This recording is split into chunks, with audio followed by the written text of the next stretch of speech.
Coucou à tous, alors on se retrouve aujourd'hui dans une nouvelle vidéo puisque j'avais envie de faire une revue et un petit test avec vous de la multi-scoring board de chez Craft & Co que l'on retrouve commercialisée chez Action. Pour ma part, j'ai déjà une table de rainurage, mais celle-ci était sympathique je trouve parce qu'elle est toute petite. Et bon, j'avais envie de tester un petit peu, voir ce que ça valait. Donc c'est une table qui permet de faire des cartes, des enveloppes et personnaliser des boîtes cadeaux. Vous avez à l'intérieur une table de rainurage pour faire des plis. Vous avez un petit plioir, une perforatrice d'angle et de l'autre côté, vous avez aussi une petite plaque qui vous permet de faire des enveloppes. Donc je la déballe et je vous retrouve tout de suite pour voir le contenu d'un peu plus près. Voilà, je vous l'ai déballé au préalable pour que ça fasse moins de bruit. Donc comme je vous disais, vous avez la plaque de rainurage qui fait 18 cm sur 14 cm. Vous avez d'un côté la graduation en inch et de l'autre côté la graduation en centimètres selon ce que vous préférez utiliser. Le plioir qui est ma foi d'une bonne qualité, pas trop fin. La plaque également. De l'autre côté, vous avez une plaque comme ceci qui va vous servir à faire soit vos enveloppes, soit vos boîtes cadeaux. Donc elle est composée d'une petite ligne comme ça en centimètres, de la bande de rainurage. Vous avez le score guide qui est ici. Et de ce côté-ci, vous avez toutes les correspondances selon la taille d'enveloppe que vous faites. Vous l'avez en graduation inch et vous l'avez en graduation centimètres. Par exemple, si vous voulez faire une enveloppe de 5 sur 8,8 cm, on vous dit qu'il vous faut au préalable couper un papier de 12,7 sur 12,7 et que le score guide sera le 5.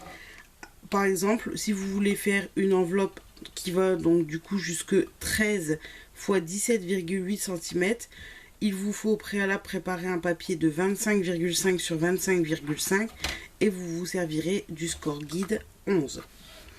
Donc voilà, je vais vous faire une petite démonstration après. Ici vous avez des motifs d'embossage, alors ça personnellement je sais pas trop comment on les utilise.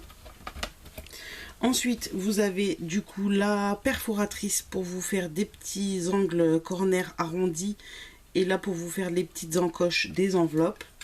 Et sur le papier d'emballage, donc vous avez la notice de comment se servir de la planche pour faire les enveloppes. Et de l'autre côté, vous avez le tuto sur comment faire les boîtes. Avec, comme pour les enveloppes sur la plaque, toutes les références en inch et en centimètres selon la taille de boîte indiquée, la taille de papier que vous devez couper au préalable et toutes les indications nécessaires à la réalisation de votre boîte. Après, vous pouvez également vous en servir tout simplement pour vous faire vos plis. Plutôt que d'utiliser une règle et un poinçon par exemple, vous utilisez juste les bandes comme ceci pour passer et faire vos marques de pliage. Donc moi je ne vais pas faire la boîte avec vous parce que c'est un petit peu après le même système que l'enveloppe, mais je vais vous faire l'enveloppe. Donc moi j'ai choisi de faire une enveloppe de 5 x 8,8 cm. Donc comme indiqué le paper size, j'ai coupé au préalable un papier de 12,7 sur 12,7 et mon score guide sera donc le numéro 5. Donc pour ceci, je place mon papier contre la bordure pour que mon angle arrive sur le 5. Je tiens bien mon papier et là il me suffit de prendre mon plioir et de marquer mon pli dans la ligne de rainurage.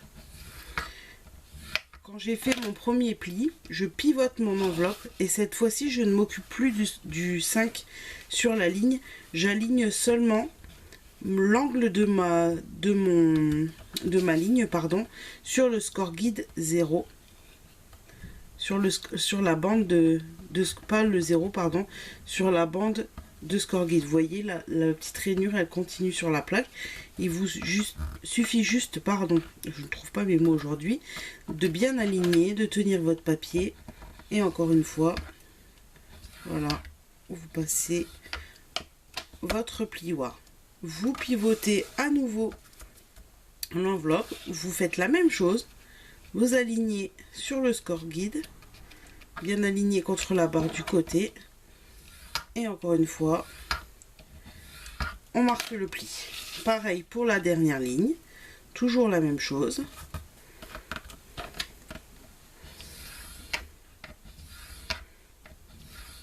Et voilà, vous avez fini tous vos plis. Maintenant, on va laisser la plaque de côté et on va utiliser pour faire les angles en fait. Donc là, vous prenez votre papier. Moi, je le pose parce qu'elle est quand même assez dure, la perforatrice.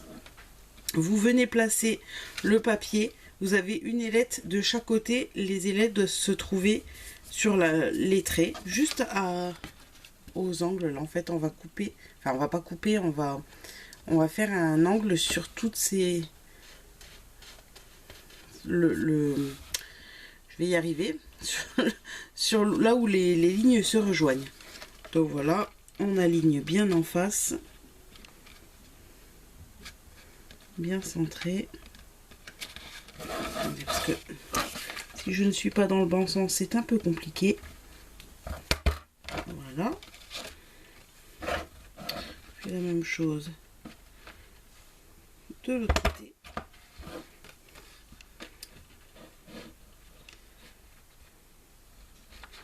De ce côté-ci.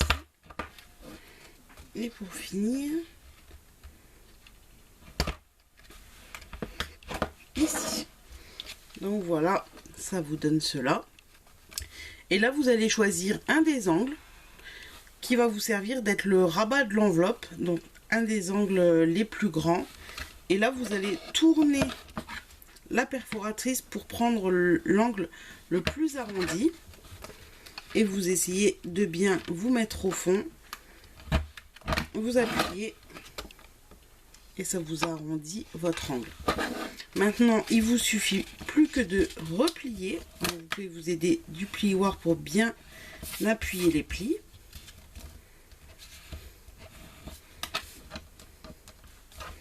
Donc là, vous choisissez en premier rabat celui avec l'angle pointu.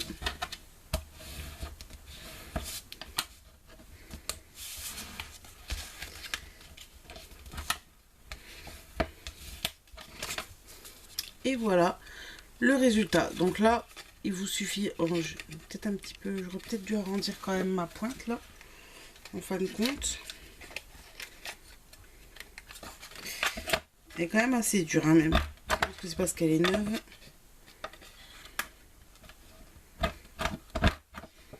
Voilà.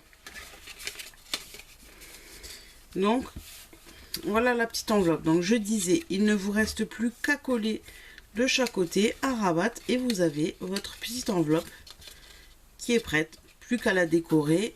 Là, c'est le plus petit format que j'ai pris. Voilà. Donc, bah, écoutez, moi, j'ai le grand format de chez Artemio, il me semble, si je ne dis pas de bêtises. Ça marche très bien. Honnêtement, celle-ci, j'en suis très contente. Autant la perforatrice, la planche, c'est de bonne qualité. Je ne sais pas si je vous avais dit le prix, 3,59 € pour des débutantes ou celles qui n'ont pas un gros budget à mettre dans le scrap. Honnêtement, ça fait vraiment le job. Donc, c'est super. Donc voilà, en tout cas, j'espère que cette petite vidéo revue test vous aura plu. J'espère que je vous ai bien expliqué. Si vous avez des questions, n'hésitez pas à me laisser dans les commentaires. Et moi, je vous dis à très bientôt pour une nouvelle vidéo. Ciao!